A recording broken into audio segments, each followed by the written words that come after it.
Hey guys, welcome back to the channel, and this is how to schedule text for later on iOS 18. So guys, this is a step-by-step guide, so just simply follow along.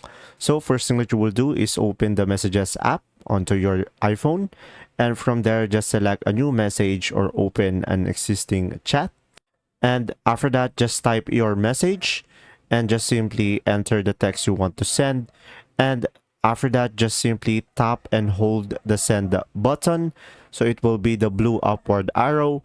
And after that, guys, just simply select send later from the menu that will appear. And after that, just simply pick the date and time you want your message to be sent. And just simply tap on schedule to confirm it.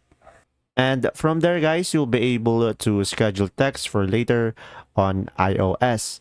And guys, remember to view or edit your scheduled text in the conversation thread or scheduled messages section.